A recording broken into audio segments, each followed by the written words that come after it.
Shalom, selamat siang untuk kita semua. Kami dari kelompok 4 akan memperkenalkan diri. Perkenalkan, nama saya Juprianto Palayukan. Halo, saya Nirwana Wulandari. Halo, saya Marisa Regina Natalia. Hai, saya Jinersita Tapi. Halo, saya Dian Labo Mengkala. Hai, saya Tifalin Fitri Sakti. Hai, saya Asmiati Petintingan. Halo, saya Cika Priskila Potipana. Halo, saya Udaru. Halo semua, nama saya Andrian. Kami akan membahas tentang teologi Ibrani, Yesus Kristus sebagai Imam Besar Agung. Selamat menyaksikan. Ya. Selamat siang bagi kita semua. Selamat berjumpa kembali dengan saya Jinersita Tapi dan rekan saya Adrian sebagai host yang akan memimpin berjalannya diskusi kita pada siang hari ini. Dalam diskusi kita saat ini, kita akan membahas mengenai teologi Ibrani yang lebih berfokus pada Yesus Kristus sebagai Imam Besar Agung yang tercatat di dalam Ibrani pasal 5 sampai pasalnya yang ke-7. Kedua host yang akan memandu jalannya podcast pada saat ini. Dan saat ini juga kami akan menghadirkan dua narasumber yang begitu istimewa yang akan kami undang untuk membahas tentang imam besar dari sejarah sampai kepada imam besar yang disebut dalam kitab Ibrani, yaitu Yesus Kristus sebagai imam besar. Mari kita undang kedua narasumber kita. Yang pertama yaitu Nirwana dan Cika.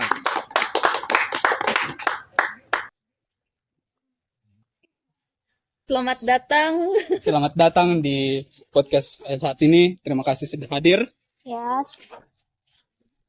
Bagaimana kabarnya hari ini? puji Tuhan baik. Terima kasih telah hadir bersama kami di podcast saat ini untuk berdiskusi mengenai Yesus Kristus sebagai Imam Besar Agung. Yang terlebih khusus pada saat ini kita akan berdiskusi kepada sejarah.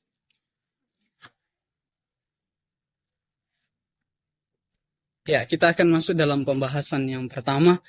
Mungkin kedua narasumber sudah memiliki pengetahuan yang sungguh luas tentang imam besar ini. Ada beberapa kemudian yang akan kami pertanyakan untuk memperdalam ilmu para penonton podcast pada saat ini. Yaitu yang pertama, apa yang Anda ketahui tentang imam? Dan apakah itu juga disebut sebagai jabatan dalam Alkitab? Oke, baik. Jadi, imam ini adalah seorang yang diutus oleh Allah atau bisa bilang dipilih oleh Allah untuk menjadi perantara antara Allah dan juga manusia begitu atau umat. Jadi imam ini sudah dikatakan bahwa ia adalah orang yang dipilih langsung oleh Allah. Ya. Dan kita tahu bahwa dalam Alkitab kemudian ada dua sorotan utama yang kemudian muncul yang dibahas sebagai imam. Yaitu yang pertama dalam perjanjian lama ada yang disebut sebagai Imam Harun. Kira-kira apa yang kedua narasumber pahami tentang Imam Harun ini? Oke.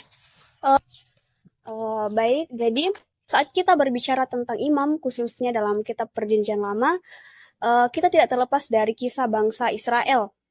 Selama mereka melintasi padang gurun menuju ke tanah perjanjian, mereka membuat kemah suci yang telah diperintahkan oleh Allah kepada Musa untuk dilakukan oleh bangsa Israel. Nah, kemah suci itulah imam ini melakukan tugas mereka. Ya, jadi dari pandangan narasumber yang telah dijelaskan bahwa imam ini ditugaskan oleh Allah di kemah suci yang telah dibuat oleh bangsa Israel dalam perjalanan menuju ke tanah Kanaan. Tentu kita tahu bahwa dalam setiap perjalanan ada kemah suci yang kemudian didapatkan. Ya. Oke. Kemudian ketika kita sudah mengetahui tentang sejarah dari imam, di mana mereka bekerja dan jabatan ini disebut jabatannya dalam Alkitab. Jadi kemudian lintas dalam pemikiran, mungkin para penonton juga lintas dalam pikiran, kira-kira apa bedanya antara imam dengan imam besar? Ada perbedaan yang begitu signifikan antara kedua sosok ini atau kedua jabatan ini? Ya. Jadi begini. imam ini memang bukanlah suatu jabatan yang bisa kita bilang bukan suatu jabatan yang sembarangan. Jadi jabatan imam ini diterima oleh orang yang telah dipilih oleh Allah. Contohnya Harun. Bisa kita lihat dalam Keluaran 28 pasal 1, di situ Allah memilih sendiri Harun menjadi seorang imam dan anak-anaknya. Nah, pertanyaannya mungkin apa perbedaan dari imam dan imam besar itu? Jadi, imam ini memang bekerja atau bertugas di kemah suci. Tapi yang menjadi perbedaannya yaitu di imam besar. Nah, hanya imam besar yang bisa masuk ke dalam ruang Maha Kudus. Seperti itu. Ruang Maha Kudus yang ada di kemah suci. Oke. Kita sudah mengetahui bahwa imam ini ada dua dalam kemah suci jabatan, imam besar dan imam biasa. Imam biasa berarti dia hanya bekerja di luar dari kemah suci atau di luar dari kemah suci di luar dari kemah suci. Dan imam besar ini yang hanya bisa masuk dalam kemah suci. Dan kemudian mengapa Harun ini yang dipilih? Apakah sudah memang ditentukan garisnya begitu? Atau ada latar belakangnya? Silahkan dijelaskan. Jadi imam ini memang bertugas di kemah suci dia memang. Maksud saya tadi hanya imam besar yang masuk ke dalam ruang Maha Kudus. Tapi imam itu memang bekerjanya di dalam kemah suci seperti itu. Jadi imam ini hanya saya dibilang hanya dari keturunan Harun atau dari suku Lewi seperti itu. Kemudian apakah dalam keseharian atau dalam pekerjaan Harun ini dan anak-anaknya, apakah nantinya ketika Harun sudah meninggal, apakah anak-anaknya bisa menggantikan Harun sebagai imam besar atau ada kesalahan yang begitu fatal yang dibuat nanti sehingga keturunan Harun tidak diperbolehkan lagi menjadi imam besar gitu? Nah, tentu bisa setelah Harun meninggal memang ada pengganti dari Harun itu menjadi seorang imam besar. Tapi harus sesuai dengan peraturan yang telah ditetapkan seperti. Bisakah narasumber menjelaskan sedikit tentang tugas dari imam di kemah suci? Silakan. Oke. Kita sudah jauh membahas tentang imam besar ini. Nah, untuk kita ketahui bahwa imam besar ini memiliki beberapa tanggung jawab, termasuk melakukan upacara hari perdamaian yang biasa kita sebut dengan Yom Kippur. Nah, imam besar ini melakukan upacara perdamaian setahun sekali, di mana imam besar akan masuk ke dalam ruang Maha Kudus untuk mempersembahkan korban penghapus dosa, di mana imam besar ini akan mempersembahkan korban penghapus dosa untuk menghapus dosa umat dan juga dosanya. Seperti yang kita tahu bahwa Harun ini adalah dipilih Tuhan untuk mendampingi Musa. Nah, apakah selama Harun menjadi imam, apakah dia pernah melakukan kesalahan yang fatal? Oke, ya. Jadi meskipun imam ini, khususnya Imam Harun ini memiliki tugas yang besar yaitu sebagai perantara antara Allah dan manusia atau umat Israel, tetapi imam sendiri ini memiliki kekurangan atau dia juga punya kesalahan. Nah, mungkin bisa Oke, sudah dijelaskan oleh rekan saya Cika bahwa imam besar ini adalah orang yang tidak sempurna. Pasti dia pernah melakukan suatu kesalahan. Nah, seperti contoh pada Imam Harun, di mana Imam Harun melakukan suatu kesalahan, di mana Imam Harun ini didesak oleh bangsa Israel untuk membuat lembu yang terbuat dari emas. Karena pikiran orang Israel ini ketika Musa berada di atas gunung selama 40 hari, di mana bangsa Israel ini khawatir akan Musa, apakah Musa ini akan turun lagi menemui bangsa Israel atau tidak, sehingga Imam Harun ini didesak oleh bangsa Israel untuk membuat suatu lembu emas yang terbuat dari emas. Jadi dapat dikatakan bahwa Harun ini adalah sosok yang mudah dipengaruhi. Dan sepertinya Imam Harun ini tidak memiliki pendirian yang pasti.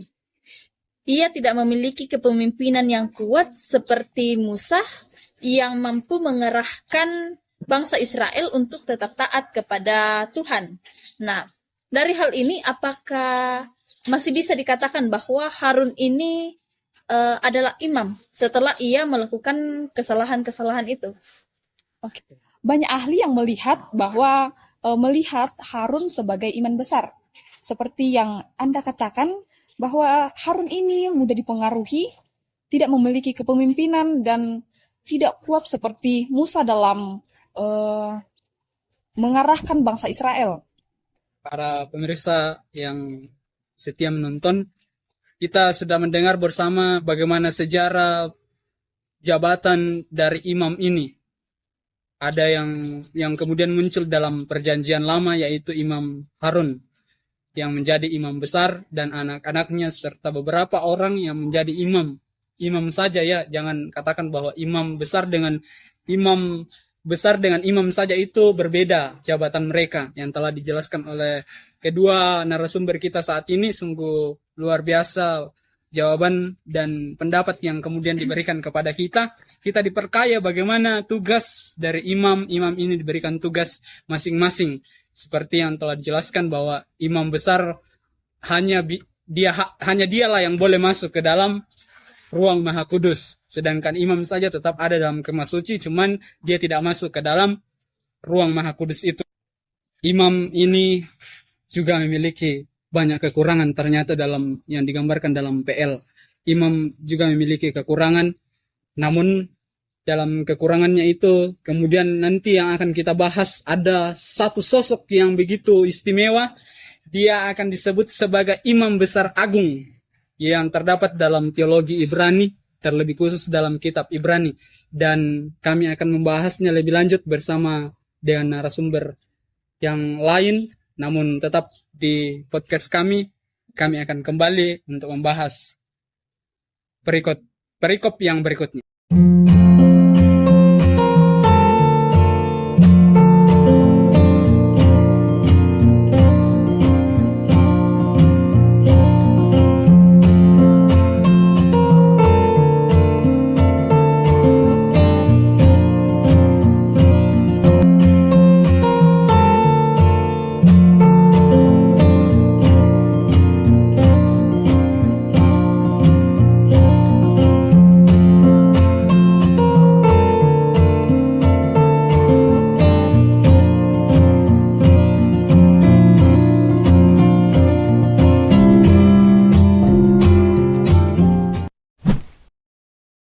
Terima kasih masih setia menonton podcast kami. Kami akan melanjutkan pembahasan topik kita pada siang hari ini, yaitu teologi Ibrani tentang Yesus Kristus sebagai imam besar agung. Dan kita kembali melanjutkan diskusi kepada narasumber yang baru yang akan kami undang untuk jauh lebih membahas tentang Yesus Kristus sebagai imam besar agung. Mari kita sambut narasumber kita yang kedua, yaitu Kak Dian dan Tivalin.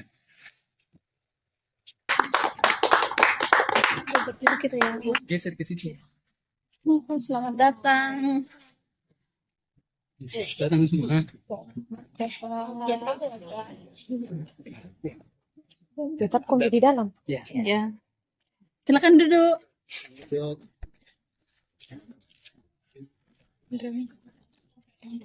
Ya, terima kasih kepada narasumber yang kedua boleh hadir dalam podcast kami saat ini. Kita akan melanjutkan diskusi. Tadi di narasumber yang pertama sudah menjelaskan bagaimana sejarah. Jadi saat ini kita akan berfokus pada Yesus Kristus yang disebut sebagai imam besar agung. Host yang pertama akan memandu jalannya podcast saat ini. Terima kasih. Saat ini kita sedang membahas mengenai kitab Ibrani yang terlebih khusus pada pasal yang ke-5 hingga pasal yang ke-7.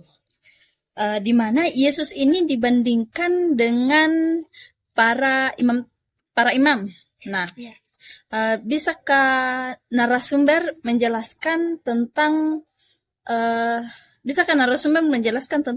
kitab Ibrani? Iya. Baik, saya akan menjelaskan sedikit tentang kitab Ibrani. Jadi dalam kitab Ibrani, penulis ini beberapa kali membandingkan Yesus dengan para tokoh atau peristiwa-peristiwa yang terjadi dalam Alkitab, khususnya dalam kitab PL. Nah, jika kita melihat dalam kitab Ibrani, pasal 1 dan pasal 2 itu penulis membandingkan Yesus dengan para malaikat. Kemudian di pasal 3 sampai 4 penulis membandingkan Yesus dengan Musa. Kemudian dalam pasal 5 dan pasal 7 sampai pasal 7 penulis membandingkan Yesus dengan imam. Kemudian di pasal 8 sampai 10 penulis membandingkan Yesus dengan korban sembelihan atau perjanjian itu. Nah, jadi dalam kitab Ibrani memang penulis beberapa kali membandingkan Yesus dengan para tokoh dan mengaitkan dengan peristiwa-peristiwa yang terjadi dalam kitab Perjanjian Lama. Kemudian dari hal itu, dari penjelasan narasumber tadi, kita dapat mengetahui bahwa memang imam besar agung ini yaitu Yesus Kristus dibandingkan oleh penulis kitab Ibrani dengan beberapa tokoh. Nah, kepada narasumber Valin dan Dian, bisakah narasumber menjelaskan kepada kita siapa imam besar agung itu dan apa dasarnya mengapa ia disebut sebagai imam besar agung? Oke, terima kasih. Pertama saya akan menjawab. Jadi perlu kita ketahui bersama bahwa apa itu imam besar agung. Jadi imam besar agung ini adalah salah satu sebutan untuk Yesus selain kata dari Mesias, Juru Selamat, Anak Allah, Anak Manusia, dan lain sebagainya yang biasa kita sebutkan. Dan setiap nama memiliki aspek yang berarti tentang siapakah dia dan apa artinya buat kita yang ada pada saat ini.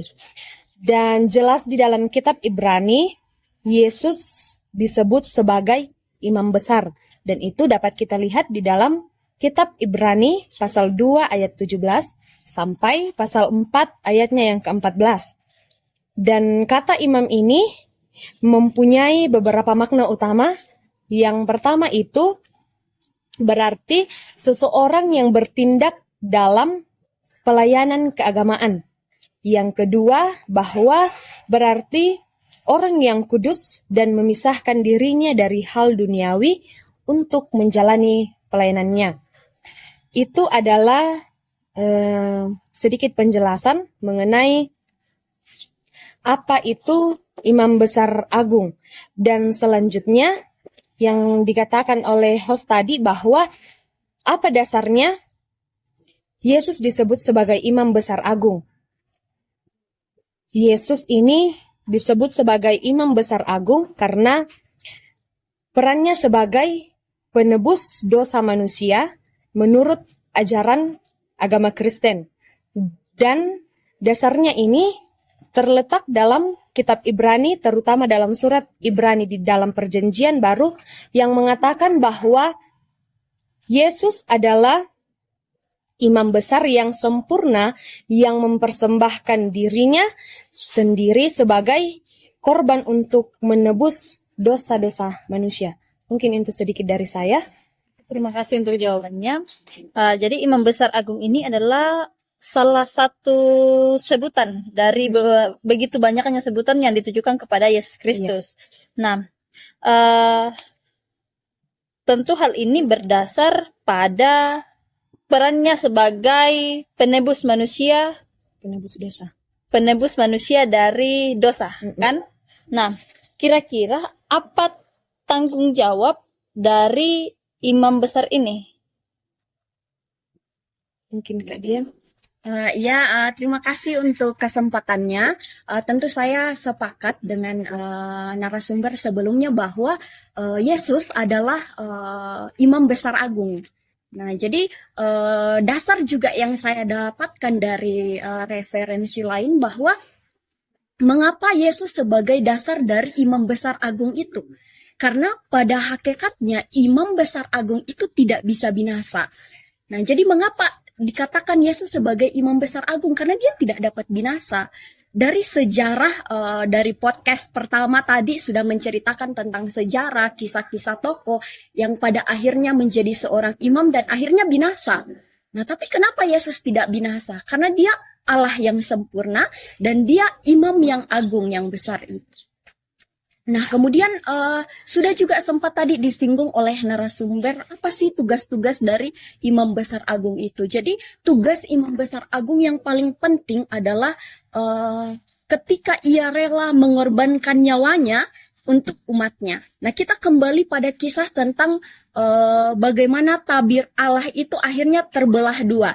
Nah, itu sebagai pertanda bagi kita umat manusia bahwa tidak ada lagi batasan antara umat dengan Allah. Batasan antara kekudusan dengan yang maha kudus itu akhirnya ditiadakan melalui pengorbanannya Yesus Kristus. Nah, itulah tugas imam besar. Seorang imam besar yang rela berkorban untuk umatnya. Nah, jadi mungkin itu dari saya. Jadi tugas dari imam besar agung ini yaitu ia menjadi perantara antara umat dengan Allah. Ketika ia telah membelah dua tabir pemisah dalam kemah suci itu. Oke, terima kasih. Kita sudah jauh membahas tentang Yesus sebagai imam besar agung dalam kitab Ibrani.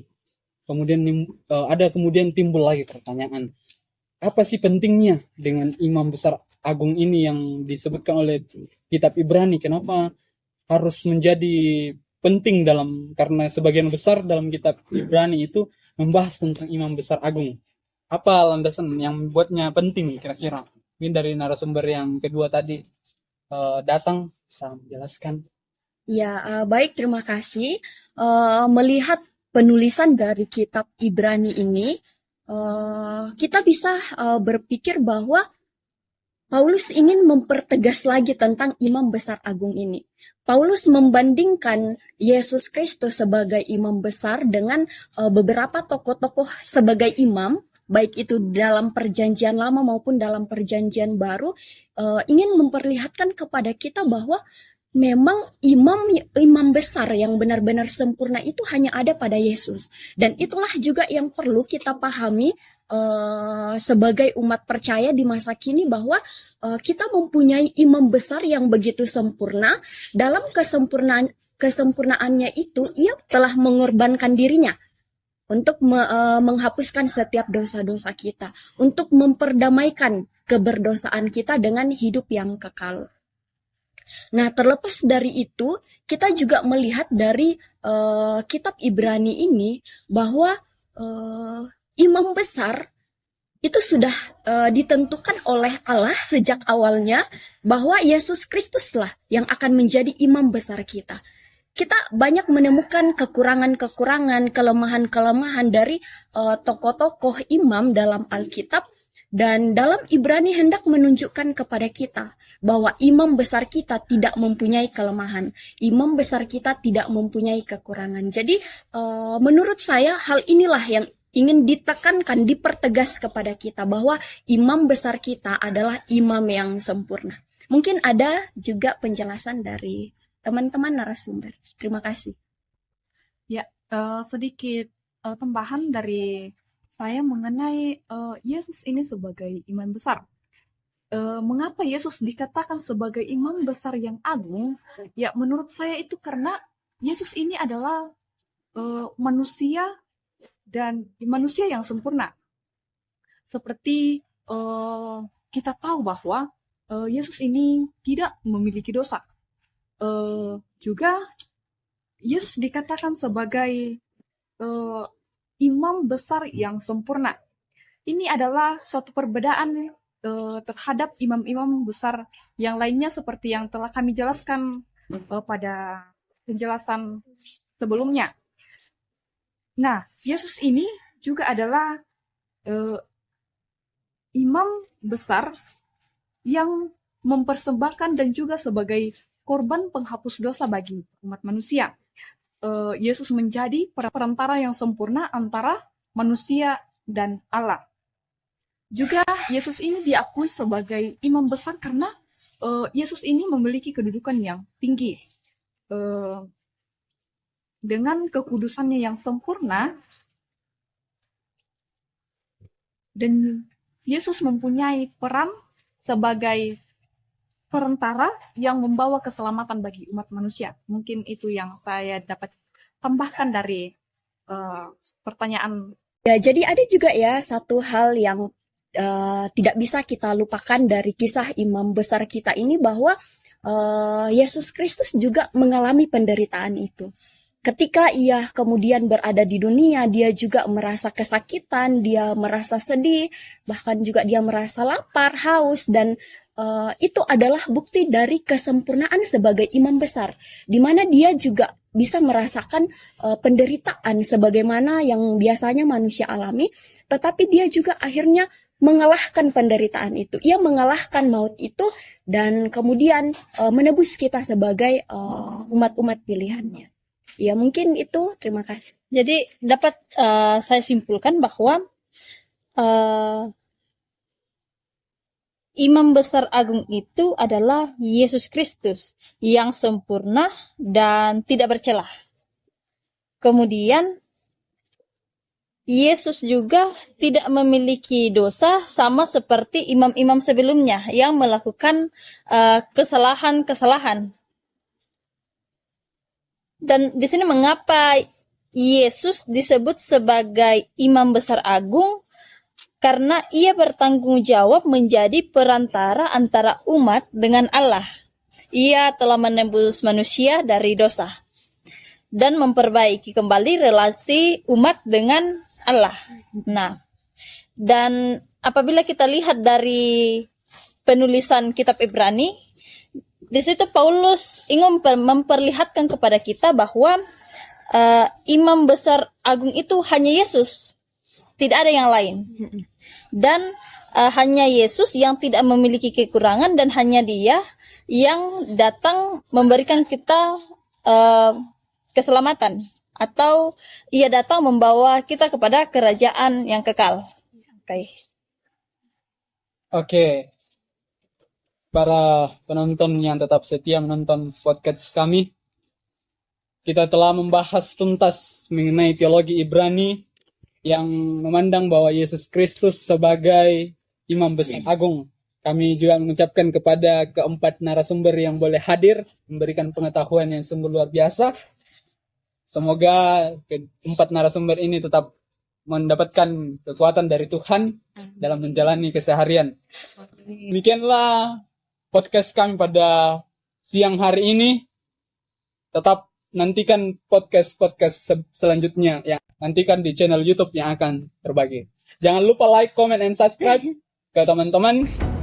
Born on the wrong side of the ocean, with all the tides against you.